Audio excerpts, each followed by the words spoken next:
The Black Bull of Norroway. Once upon a time, up in the north, they say it was in one of those parts where England joined Scotland, there lived a lady, and she had 3 daughters. The oldest of them said to her mother, "Mother, bake me a bannock and roast me a collop, for I'm going away to seek my fortune." Her mother did this, and the daughter went away to an old witch washerwife and told her what she wanted.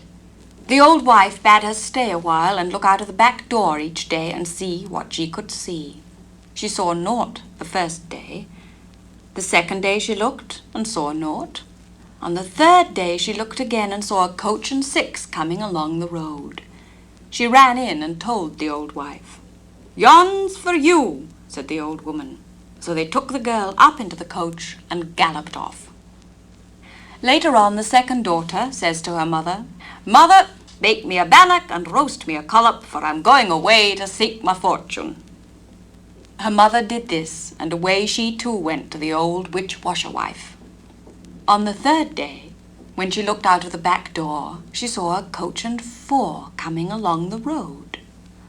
"Yon's for you," said the old woman. So they took her up, and off they set.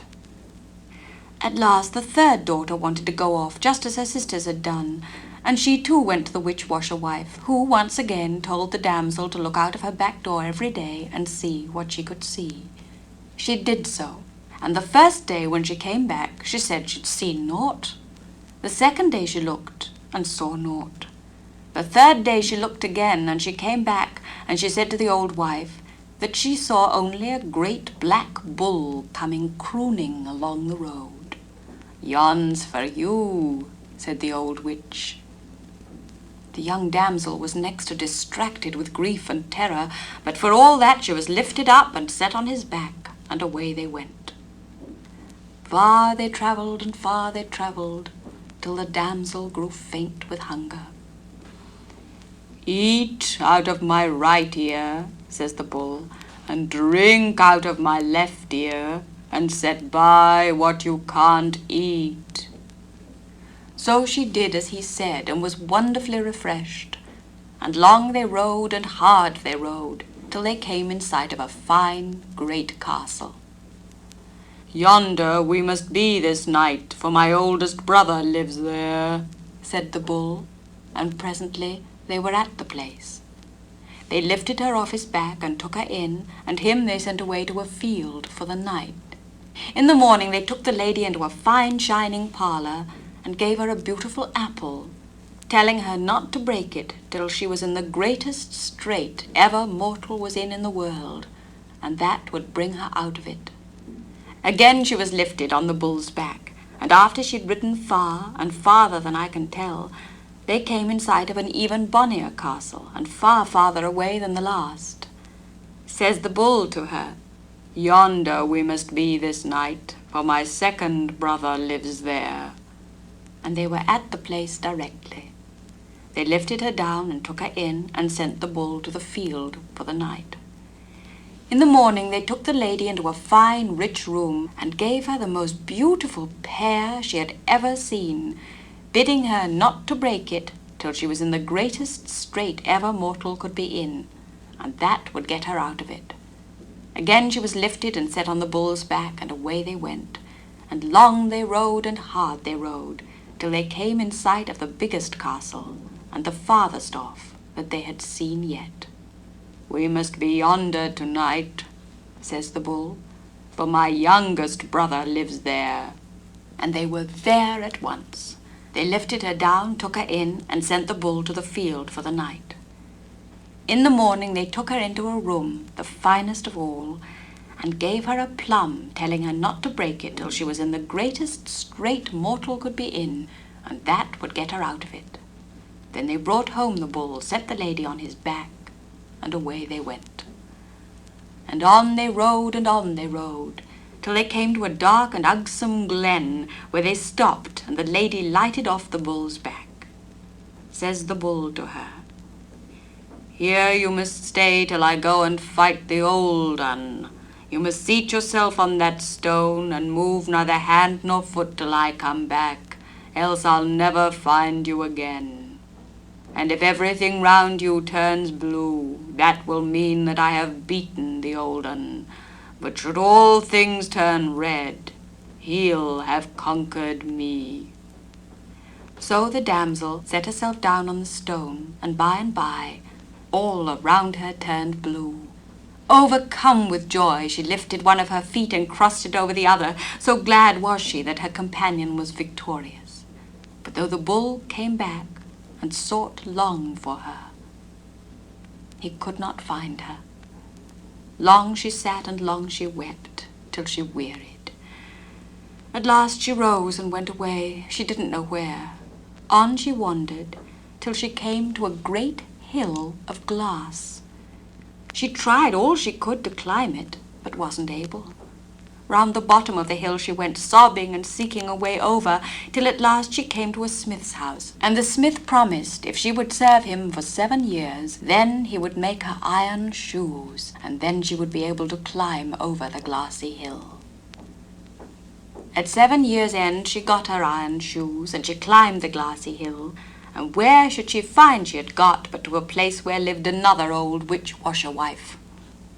There she was told of a gallant young knight that had given in some clothes to wash that were all over blood, and whoever washed them clean was to be his wife. The old wife had washed it till she was tired, and then she'd set her daughter at it. They'd washed and they'd washed in hopes of getting the young knight, but for all they could do they couldn't bring out even one stain. So now at length they set the strange damsel to work, and as soon as she had begun, all the stains came out pure and clean. But the old witch-washer-wife made the knight believe it was her daughter had washed the clothes. So the knight and the witch's daughter were to be married, and the stranger damsel was distracted at the thought of it, for she loved the knight. So she bethought her of her apple, and breaking it she found it filled with gold and precious jewelry, the richest she had ever seen. "All these," she said to the witch's daughter, "I will give you, on condition that you put off your marriage for 1 day and allow me to go into the knight's room alone at night." So the false bride consented. But meantime the old witch-wife had prepared a sleeping drink and given it to the knight, who drank it, and so he never wakened till next morning. But all the livelong night the damsel sobbed and sang. "7 long years I served for thee, the glassy hill I clomb for thee, thy bloody clothes I wrang for thee, and wilt thou not waken and turn to me?" Next day she knew not what to do for grief. Then she broke the pear and found it filled with jewelry far richer than had been in the apple. With these jewels she bargained for leave to be a second night in the young knight's chamber. But the old witch-wife gave him another sleeping drink, and he again slept till morning. All night the damsel kept sighing and singing as before. "7 long years I served for thee, the glassy hill I clomb for thee, thy bloody clothes I wrang for thee, and wilt thou not waken and turn to me?" Still he slept, and she nearly lost hope altogether. But next day, when he was out hunting, one of the hunting party asked him what the noise and moaning was that had been heard all last night in his bedchamber. He said, "I heard no noise." But they told him again that there had been strange sounds of weeping, and he resolved to keep watch that night. That being the 3rd night, and the damsel being between hope and despair, she broke her plum, and it held far the richest jewelry of the 3. She bargained as before, and the old witch-wife as before took in the sleeping drink to the young knight's chamber, but he told her he couldn't drink it that night without sweetening. So she went away to fetch some honey to sweeten it with, and then he poured out the drink, but he made the old wife think he had drunk it. The knight went to bed again, and the damsel began her watch, and as before she began singing. "7 long years I served for thee, the glassy hill I clomb for thee, thy bloody clothes I wrang for thee, and wilt thou not waken and turn to me?" This time the knight heard, and he turned to her, and she told him all that had befallen her, and he told her how he had been enchanted into the form of a bull, but, having defeated the old un, he had been given back his human shape. He had looked long for her in the magic glen. So next day the old washerwife and her daughter were chased away, and the knight and the damsel were married, and for aught I know, he and she are living happy to this day.